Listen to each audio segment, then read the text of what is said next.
Nous sommes le 14 juin 1209, dans la forêt de Sherwood, en Angleterre. Un homme nommé Hugh l'Écossais vient de tuer un cerf, enfrayant ainsi la loi forestière. En quelques heures, les forestiers royaux le traquent avec des chiens et des armes. La punition pour avoir braconné le gibier du roi est la mort. Hugh s'enfuit dans la forêt et disparaît. Pendant 30 jours, des forestiers expérimentés, avec des chiens de pistage, fouillent 100 000 acres. Ils ne le trouvent jamais.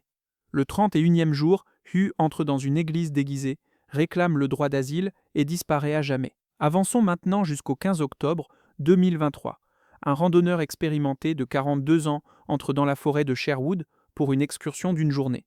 Il a un GPS, un téléphone portable, des chaussures de randonnée modernes et un kit de survie.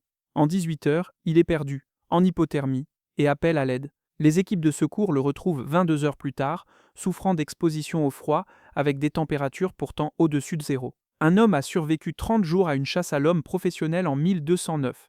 Un autre homme a failli mourir en 22 heures avec la technologie moderne en 2023. Ce n'est pas une histoire de robustesse, c'est une histoire de connaissance. Et voici la partie la plus étrange. Les hors-la-loi médiévaux transformaient les forêts en forteresses invisibles grâce à des techniques si efficaces que les stratèges militaires modernes ne peuvent toujours pas expliquer comment elles fonctionnaient. Aujourd'hui, je vais vous montrer exactement ce qu'ils savaient. Et pourquoi 81 personnes se perdent encore dans les forêts britanniques chaque année? Parce que nous avons oublié. Première partie, le système de la forteresse forestière, pour comprendre pourquoi les forêts médiévales étaient imprenables. Vous devez comprendre ce qu'était réellement une forêt médiévale. La forêt de Sherwood, dans les années 1200, couvrait 100 000 acres. C'est un cinquième de tout le comté de Nottinghamshire. Mais voici ce que les gens modernes ne comprennent pas. Une forêt médiévale n'était pas seulement des arbres. Sous la loi forestière normande, établie en 1066, le roi revendiquait de vastes territoires comme terrains de chasse royaux. Ce n'étaient pas des zones boisées continues, c'étaient des paysages mixtes, forêts denses de chênes et de bouleaux, landes ouvertes, marécages, clairières agricoles et villages, tous sous juridiction légale spéciale. La Grande Route du Nord, la voie principale entre Londres et York, traversait directement Sherwood. Chaque marchand, chaque noble, chaque voyageur devait passer par 100 000 acres, où des hors-la-loi vivaient en dehors de la loi. Et en dehors de la loi signifiait exactement cela. Selon les archives juridiques de 1266, il n'y avait aucune sanction pour avoir tué un hors-la-loi. On pouvait les chasser comme des animaux. Les forestiers royaux, les shérifs et les milices privées chassaient activement les hors-la-loi avec des chiens de pistage professionnels et des armes. Mais voici ce qui rendait la loi forestière vraiment horrible. Avant 1297, la punition pour le braconnage n'était pas seulement la mort.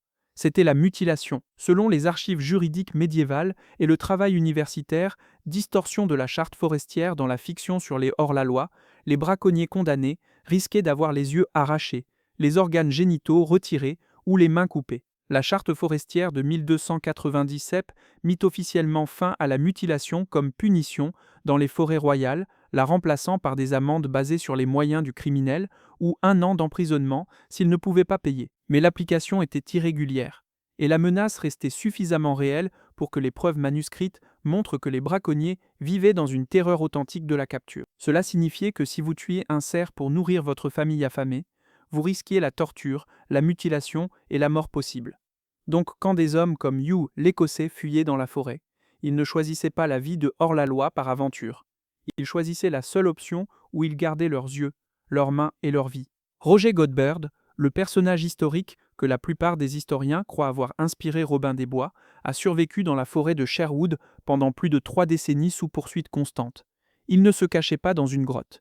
Il construisait un système défensif si sophistiqué que malgré plusieurs expéditions militaires envoyées pour le capturer, il mourut de cause naturelle. Laissez-moi vous montrer comment il a fait. Les hors-la-loi médiévaux comprenaient quelque chose que les experts modernes en survie ont oublié. Une forêt n'est pas un seul environnement. Ce sont 3 couches défensives qui fonctionnent ensemble. Couche 1, dissimulation. Couche 2, avantage du terrain. Couche 3, indépendance d'approvisionnement. Chaque couche multiplie l'efficacité des autres. Et quand vous combinez les 3, vous créez une forteresse qui ne peut être prise sans brûler toute la forêt. Si vous apprenez quelque chose de nouveau aujourd'hui, cliquez sur ce bouton j'aime. Deuxième partie, couche 1, dissimulation. Laissez-moi vous expliquer pourquoi le camouflage des hors-la-loi médiévaux était supérieur au camouflage moderne. Les motifs de camouflage modernes ont été inventés pendant la Première Guerre mondiale, en 1915, par des artistes français essayant de cacher les tranchées de l'observation aérienne. Avant cela, les armées portaient des couleurs vives parce qu'elles voulaient être vues. Mais les hors-la-loi médiévaux n'étaient pas des soldats. C'étaient des criminels traqués qui seraient tués à vue. Ils devaient disparaître complètement. Et ils le faisaient. Les manuels de chasse médiévaux, spécifiquement les livres du roi Immodus et de la Juan Ratio, écrits en 1370, documentent les techniques de dissimulation des hors-la-loi. Le manuel fut écrit pour enseigner aux nobles comment chasser le cerf, mais il enregistra accidentellement comment les hors-la-loi évitaient la détection en utilisant les mêmes méthodes. Premièrement, la couleur des vêtements. Gaston Phébus, écrivant en 1387, spécifiait que les chasseurs devaient porter du vert en été et du gris en hiver. Pourquoi? Parce que les forêts médiévales en Angleterre étaient principalement composées de chênes et de bouleaux. En été, le vert se fond dans le feuillage. En hiver, quand les arbres sont dénudés, le gris correspond à l'écorce et aux sous-bois hivernaux. Le camouflage moderne utilise le même principe, mais les hors-la-loi médiévaux l'ont découvert 600 ans plus tôt par essai et erreur. Si vous portiez la mauvaise couleur, vous mourriez. Deuxièmement, la dissimulation faciale. Les livres du roi Immodus instruisent. Portez une branche entre vos dents pour cacher votre visage lorsque vous traquez le cerf. Les hors-la-loi médiévaux utilisaient la même technique pour se cacher des forestiers. Le visage humain est incroyablement reconnaissable à distance en raison du contraste. Briser ce contraste avec de la végétation était une technique documentée. Troisièmement, le contrôle de l'odeur. Les chiens de chasse médiévaux étaient élevés spécifiquement pour pister l'odeur humaine. Les hors-la-loi ne pouvaient pas distancer les chiens. Ils utilisaient donc l'eau courante. Les rivières et ruisseaux anglais sillonnent la forêt de Sherwood. Marcher dans l'eau pendant plusieurs centaines de mètres brise les pistes olfactives parce que l'eau emporte les particules d'odeur que les chiens suivent. Quatrièmement, le mouvement silencieux. Voici une technique qui choquera les randonneurs modernes. Les chasseurs et hors-la-loi médiévaux opéraient fréquemment pieds nus ou en chausses de laine sans semelles de cuir. Les illustrations manuscrites du livre de chasse, le manuel de chasse médiéval définitif, montrent systématiquement des chasseurs sans chaussures dans les environnements forestiers. Ce n'était pas un choix artistique, c'était une pratique documentée. Pourquoi? Parce que les bottes de cuir font du bruit. Chaque pas sur des feuilles sèches, chaque brindille cassée, chaque craquement du sol forestier annonce votre présence à la fois à la proie et au poursuivant. Les chausses de laine ou les pieds nus vous donnent ce que les tireurs d'élite militaires modernes appellent le ressenti du sol. Vous sentez les branches et obstacles avant de marcher dessus. Vous pouvez ajuster la répartition du poids en plein pas. Vous vous déplacez silencieusement à travers un terrain qui ferait sonner des bottes de randonnée modernes comme des tambours. Les sources médiévales n'expliquent pas pourquoi les chasseurs allaient sans chaussures, mais les tests pratiques des reconstitueurs historiques confirment l'avantage. Dans des conditions forestières sèches, les pieds en laine ou nus sont presque silencieux, tandis que les bottes de cuir diffusent chaque mouvement. Les bottes de randonnée modernes, conçues pour le soutien de la cheville et la protection contre les objets pointus, vous rendent bruyant et maladroit dans les environnements forestiers. Les hors-la-loi médiévaux sacrifiaient la protection des pieds pour l'invisibilité acoustique. Et quand être entendu signifie être tué, le silence gagne. Mais voici la technique que les experts modernes en survie trouvent la plus difficile à croire. Les hors-la-loi médiévaux utilisaient les abris naturels si efficacement qu'ils devenaient invisibles, même lorsque les forestiers se tenaient à quelques mètres. En 1297, lors de fouilles archéologiques à Samtskhe-Javakheti, en Géorgie, les chercheurs ont découvert quelque chose d'extraordinaire, des abris souterrains médiévaux appelés darnébis. Ce n'étaient pas des grottes naturelles, c'étaient des tunnels et des pièces creusées à la main sous les villages, conçus spécifiquement pour se cacher des pillards. L'entrée d'un darnébi était un petit trou, à peine visible sous la végétation. À l'intérieur, des tunnels menaient à des pièces souterraines avec des niches de lampes sculptées, du stockage de nourriture et un espace de vie. La caractéristique la plus importante, des portes en pierre. Des dalles de pierre massives, de 60 à 90 cm d'épaisseur, qui pouvaient être roulées en place pour sceller l'entrée. Quand les pillards arrivaient, des familles entières disparaissaient sous terre. Les chercheurs pouvaient marcher directement au-dessus d'un darnébi et ne jamais savoir qu'il existait. Maintenant, il n'y a aucune preuve que les hors-la-loi anglais construisaient des systèmes de darnébi. Mais nous savons qu'ils comprenaient le principe. Les arbres tombés, les systèmes racinaires, les dépressions naturelles et les troncs creux fournissaient une dissimulation toute faite, qui nécessitait une modification minimale. Le Major Oak dans la forêt de Sherwood, qui se tient encore aujourd'hui, mesure 10 mètres de circonférence avec un tronc creux. La légende dit que Robin des Bois s'y cachait. L'arbre n'a que 800 ans, donc il n'était pas assez grand pendant les années 1200, mais il y avait des arbres plus anciens de taille équivalente que les hors-la-loi utilisaient absolument. Pensez à ce que cela signifiait tactiquement. Les forestiers recherchant les hors-la-loi passeraient devant des cachettes sans jamais le savoir. Vous ne pouvez pas capturer ce que vous ne pouvez pas trouver. Si vous apprenez quelque chose de nouveau aujourd'hui, cliquez sur ce bouton j'aime. Troisième partie, couche 2. Avantage du terrain. Maintenant, laissez-moi vous montrer pourquoi les forêts médiévales étaient des forteresses défensives qui ont vaincu les forces militaires professionnelles. En juillet 1386, le shérif de Nottingham mena une expédition militaire de plus de 200 hommes armés dans la forêt de Sherwood pour capturer des bandes de hors-la-loi. Ils revinrent bredouilles après 6 jours. Pourquoi ? Parce que les hors-la-loi médiévaux transformaient le terrain forestier en armes. Premièrement, le déni de navigation. Les randonneurs modernes utilisent des sentiers, le GPS et des cartes. Les forestiers médiévaux utilisaient aussi des sentiers, mais pas les hors-la-loi. Ils se déplaçaient à travers la forêt dense, traversaient des ruisseaux, sur un terrain irrégulier où les chevaux ne pouvaient pas suivre. Voici quelque chose que les gens modernes ne comprennent pas. Un cheval ne peut pas poursuivre un homme à pied à travers des sous-bois denses. Les branches, les épines, le sol irrégulier et les espaces étroits entre les arbres arrêtent net la cavalerie. La forêt de Sherwood avait des sections de chênaies anciennes où la densité de la canopée était si élevée que midi ressemblait au crépuscule. Dans ces sections, la poursuite à cheval était impossible. Deuxièmement, les positions d'embuscade. La théorie militaire médiévale mettait l'accent sur les formations de champs de bataille ouvertes où la cavalerie et l'infanterie pouvaient manœuvrer. Les forêts annulaient cela entièrement. Dans une forêt, la visibilité chute à 10 à 50 mètres selon la densité. Vous ne pouvez pas former de rang. Vous ne pouvez pas coordonner de grands groupes. Vous ne pouvez pas voir les menaces jusqu'à ce qu'elles soient sur vous. Les hors-la-loi utilisaient des points d'étranglement naturels. Chemins étroits, entre les sous-bois épais, traversés de ruisseaux, troncs d'arbres tombés, qui forçaient les poursuivants dans des itinéraires prévisibles. Puis ils attendaient. Un carreau d'arbalète depuis une position cachée est mortel à 30 mètres. Au moment où vous voyez le tireur, vous êtes déjà touché. Et bonne chance pour le retrouver ensuite dans 100 000 acres de forêt. Troisièmement, l'avantage vertical. Les collines, les crêtes et les positions élevées dominent la guerre. La forêt de Sherwood n'était pas plate, elle avait un terrain vallonné avec des changements d'élévation de 50 à 100 mètres. Les hors-la-loi occupant les hauteurs pouvaient voir les menaces approcher longtemps avant que ces menaces ne les voient. Et si vous avez déjà essayé de combattre en montant, vous savez que c'est épuisant, lent et tactiquement désavantageux. Les flèches et projectiles d'en haut ont la gravité de leur côté. Comparez cela aux recherches et sauvetages modernes.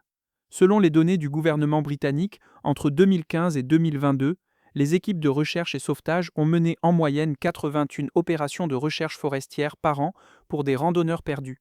Malgré les hélicoptères, l'imagerie thermique et le suivi GPS, le temps de recherche moyen était de 14 heures. Les forestiers médiévaux n'avaient aucune de ces technologies. Ils avaient des chiens, des chevaux et de la main-d'œuvre. Et les hors-la-loi avec une connaissance forestière supérieure pouvaient les éviter indéfiniment. Quatrième partie. Couche 3.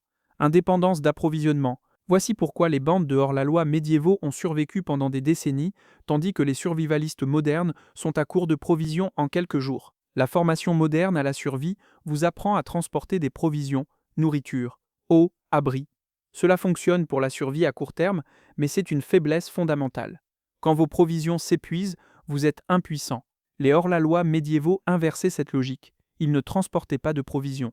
Ils créaient des systèmes d'approvisionnement renouvelables au sein de la forêt elle-même. Premièrement, l'eau. La forêt de Sherwood avait des dizaines de sources naturelles et de ruisseaux.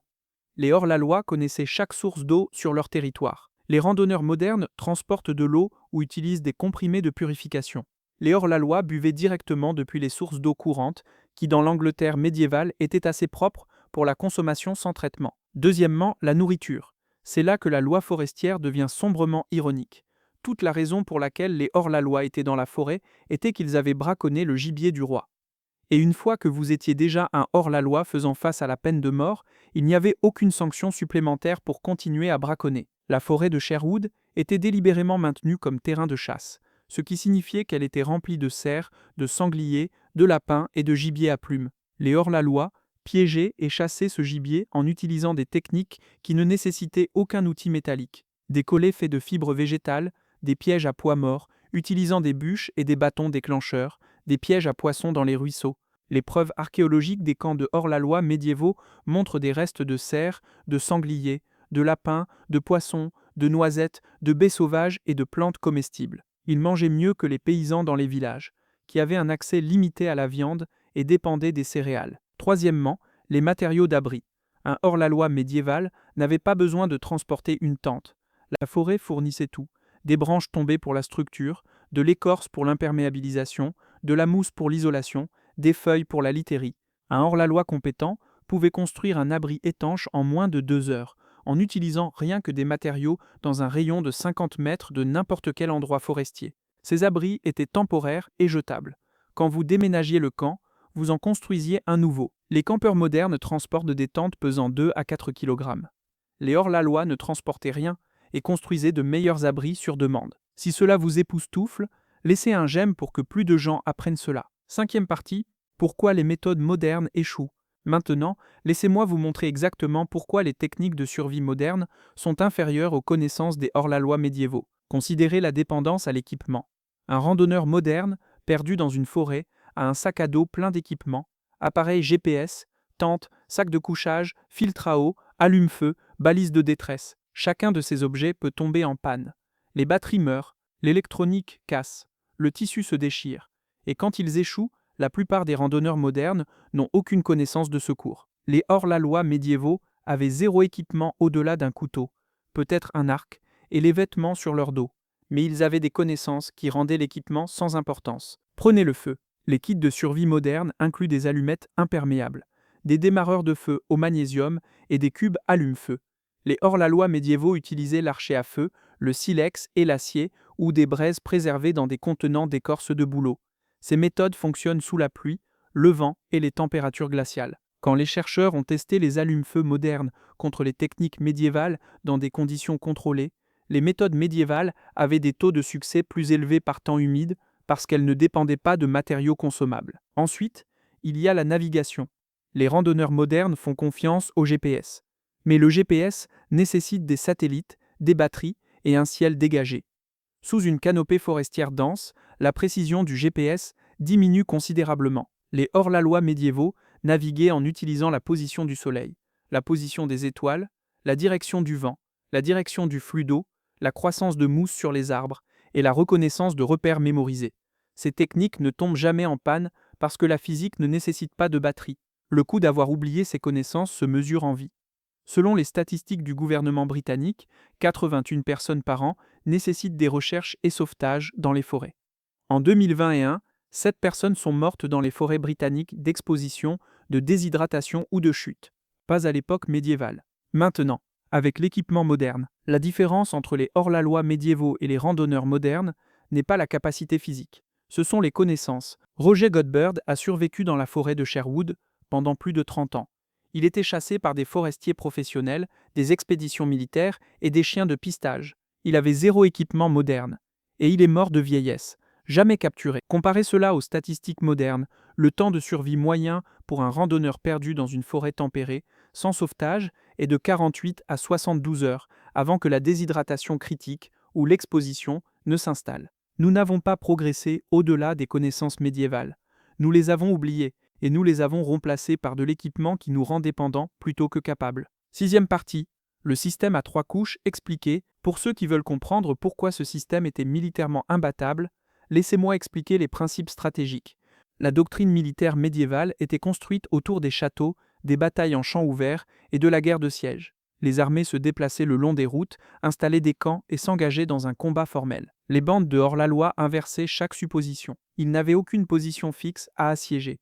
Ils ne combattaient pas en formation. Ils ne détenaient pas de territoire. Ils contrôlaient la mobilité. Quand vous ne pouvez pas être trouvé, vous ne pouvez pas être combattu. Quand vous n'avez pas besoin de lignes d'approvisionnement, vous ne pouvez pas être affamé. Quand vous connaissez le terrain mieux que votre ennemi, vous ne pouvez pas être piégé. C'est pourquoi le shérif de Nottingham, avec des nombres et un équipement supérieur, a échoué à plusieurs reprises à éliminer les bandes de hors-la-loi. Il essayait d'appliquer des tactiques militaires conventionnelles à un ennemi qui opérait en dehors de la logique militaire conventionnelle. La théorie militaire moderne appelle cela la guerre asymétrique. Les shérifs médiévaux appelaient cela impossible. La forêt elle-même était la forteresse. La dissimulation rendait les hors-la-loi invisibles. Le terrain rendait la poursuite impossible. L'indépendance d'approvisionnement rendait les hors-la-loi viables indéfiniment. Et le seul contre-mesure était de brûler la forêt elle-même, ce que la couronne ne pouvait pas faire parce que la forêt était un terrain de chasse royale valant plus intact que détruit. Les connaissances que nous avons perdues, le système de forteresse forestière médiévale fonctionnait parce qu'il était basé sur un principe fondamental. Les connaissances multiplient la capacité. La théorie moderne de la survie dit « transporter plus d'équipements, augmenter votre capacité ». La théorie des hors-la-loi médiévaux disait « augmentez vos connaissances, rendez l'équipement sans importance ». Roger Godberd n'a pas survécu 30 ans dans la forêt de Sherwood parce qu'il avait un équipement supérieur. Il a survécu parce qu'il avait une connaissance supérieure du fonctionnement des forêts, de la façon dont les humains traquent et de la façon de transformer l'environnement naturel en avantage défensif. Aujourd'hui, si j'entrais dans un magasin d'équipement de plein air et demandais de l'équipement pour survivre comme un hors-la-loi médiéval, il me vendrait un kit de survie de 500 €. Rien de tout cela n'aiderait si j'étais vraiment perdu et vraiment en train de lutter pour survivre. Parce que la survie ne concerne pas ce que vous transportez, elle concerne ce que vous savez. Les hors-la-loi médiévaux, avec rien qu'un couteau et des connaissances forestières, ont survécu des décennies sous chasse à l'homme professionnel. Les randonneurs modernes, avec GPS et balises de détresse, nécessitent un sauvetage après 18 heures. La forêt n'a pas changé, nos connaissances ont changé. Peut-être que c'est tout ce que nous devons vraiment comprendre. Si vous avez appris quelque chose de cette vidéo, pensez à vous abonner. J'explore des techniques de survie oubliées comme celle-ci chaque semaine, montrant comment les gens médiévaux résolvaient des problèmes auxquels nous sommes toujours confrontés aujourd'hui. Et s'il y a une autre technique de survie médiévale que vous voulez que je couvre, faites-le moi savoir dans les commentaires. Jusqu'à la prochaine fois, restez cachés.